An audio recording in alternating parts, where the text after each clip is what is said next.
Dear students, today we will be discussing some more concepts related to inferential statistics. But before that, you should watch all the previous videos related to the topic. Why? Because if you've not gone through those videos, definitely you will not understand what am I going to teach in this video. So please, पहले आप part 1, part 2 inferential statistics देखिएगा, उसके बाद आप part 3 पर आइए. Description box में जाकर आप link related to the concept जो लिंक्स हैं वो आप पा सकते हैं और उनको देख सकते हैं वीडियोस को. राइट, चलिए आते हैं अपने कॉन्सेप्ट पर. आज हम डिस्कस करने वाले हैं sampling, types of sampling, representative sampling and non representative sampling. What is sampling? मैंने आपको पहले ही अपने वीडियो में समझाया है कि सैंपल क्या होता है. It is a part of the population which is selected for investigation. So sampling, it is basically the process of learning about the population on the basis of a sample drawn from it.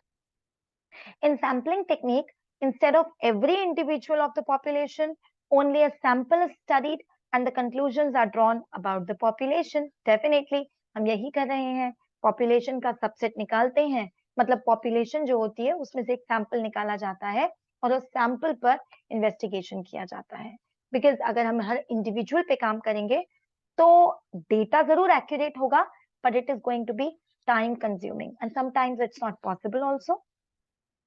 The process of sampling involves 3 steps: selecting the sample, which you always do, collecting information about the sample, and definitely making an inference about the population. Right? अब हमारे पास types of sampling है, जिसमें से 2 types of sampling which are very important: representative sampling and non representative sampling. आइए एक एक करके दोनों को समझते हैं. Representative sampling, a subset of a population that accurately reflect the characteristic of a large group or entity of people. इसे हम रिप्रेजेंटेटिव सैम्पलिंग कहते हैं. इसे एक एग्जाम्पल की मदद से समझते हैं. मान लीजिए आपको एक सोसाइटी में रहने वाले लोगों के ऊपर सर्वे करना है और वो सोसाइटी बहुत बड़ी है. अब इस सोसाइटी के हर इंडिविजुअल के ऊपर सर्वे करना इज नॉट दैट इजी. तो आपने क्या किया, एक सैंपल निकाला. लेकिन यहाँ जब आप रिप्रेजेंटेटिव सैम्पलिंग की बात कर रहे हैं तो आप रैंडमली लोगों को सिलेक्ट सैंपल नहीं करेंगे, बल्कि आपका सैंपल जो होगा वो हर चीज को ध्यान रखते हुए होगा.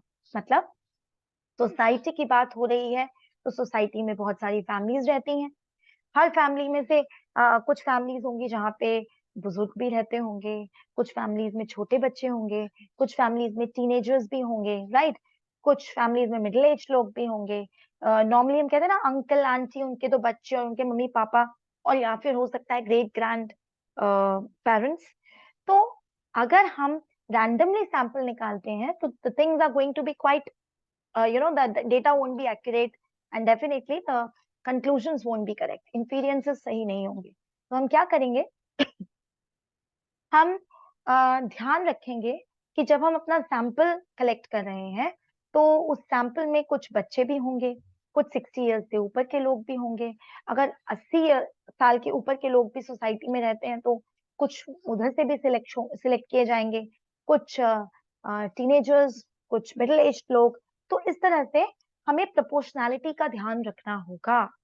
So representative sampling is a technique in which a small subset of group sample is collected which proportionally reflects the specified characteristics of a population from which the sample is selected.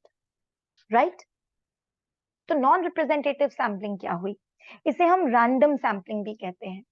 यहाँ पर इस method में members जो हैं वो आप randomly select करते हैं. यहाँ पर रिप्रेजेंटेटिव सैम्पलिंग की तरह आपको प्रोपोर्शनैलिटी का ध्यान नहीं रखना, बल्कि इक्वली लाइकली आउटकम्स हैं यहाँ पर. Unlike representative sampling, this sampling is not a small part of representative population, rather it is a subset of population in which each member of the population has an equal probability of being selected. जरूरी नहीं है कि आपको एक 60 साल का व्यक्ति भी सिलेक्ट करना जरूरी है, एक छोटा बच्चा भी चाहिए, एक मिडिल एज भी चाहिए. नहीं, यहाँ पर रैंडमली आपको जो सैंपल उठाना है वो आप उठा लीजिए. इसे हम सिंपल रैंडम सैम्पलिंग भी कहते हैं। सैंपल फ्लक्चुएशन क्या हुआ? सैम्पलिंग फ्लक्चुएशन जो आपका कॉन्सेप्ट है, ये बहुत सिंपल है। देखिए, हमने पॉपुलेशन की बात की है, सैंपल पॉपुलेशन का पार्ट होता है, राइट? जब हम सैंपल को ऑब्जर्व करते हैं और उससे रिलेटेड इन्फेरेंसेस निकालते हैं, तो हमें पॉपुलेशन के पैरामीटर के बारे में पता चलता है, राइट? तो बेसिकली तो जो ऑब्जर्वर होता है, the observer might be very careful in selecting the samples, but still थोड़ा बहुत डिफरेंस जरूर आता है अगर आप पॉपुलेशन के ऊपर सर्वे करें और या आप पॉपुलेशन के सैंपल के ऊपर सर्वे करें। तो डिफरेंस और discrepancies observed between the parameter and statistic value. Parameter population का पैरामीटर हुआ, राइट? पॉपुलेशन का सर्वे आपने किया और उस पर जो रिजल्ट निकला, और स्टैटिस्टिक आपने सैंपल पे सर्वे किया तो स्टैटिस्टिक वैल्यू। तो दोनों के बीच में अगर आप चेक करेंगे तो आपको डिफरेंस नजर आएगा। आपको लास्ट वीडियो में मैंने समझाया था कि पैरामीटर और स्टैटिस्टिक दोनों के केस में अगर आप पॉपुलेशन पर सर्वे करते हैं तो मार्जिन ऑफ एरर बहुत कम होता है, होता ही नहीं है। लेकिन अगर आप स्टैटिस्टिक मतलब आप सैंपल पे सर्वे कर रहे हैं तो आपका मार्जिन ऑफ एरर होगा, कई बार ज्यादा कई बार कम। ये मार्जिन ऑफ एरर की जो मैं बात कर रही हूँ, राइट, ये एरर आपका कम भी हो सकता है, लेकिन कैसे? अगर आप सैंपल साइज बढ़ा लें, अगर आप सैंपल में कम लोग रखेंगे, आपका सबसेट छोटा होगा, तो डेफिनेटली आपका मार्जिन ऑफ एरर ज्यादा होगा।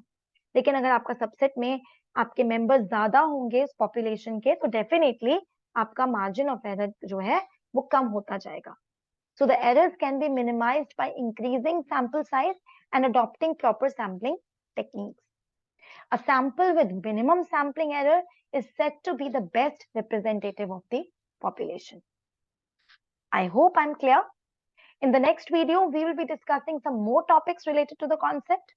अब धीरे धीरे हम hypothesis की तरफ बढ़ने वाले हैं, which is more important, right?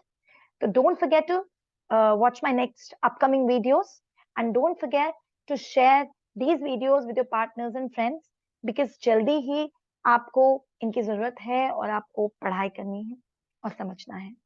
I repeat, 5 marks की वर्थ है इस यूनिट की, और ज्यादातर इसमें से थ्योरेटिकल पार्ट आता है, इसीलिए आपको मैं थ्योरी समझा रही हूँ। Thank you.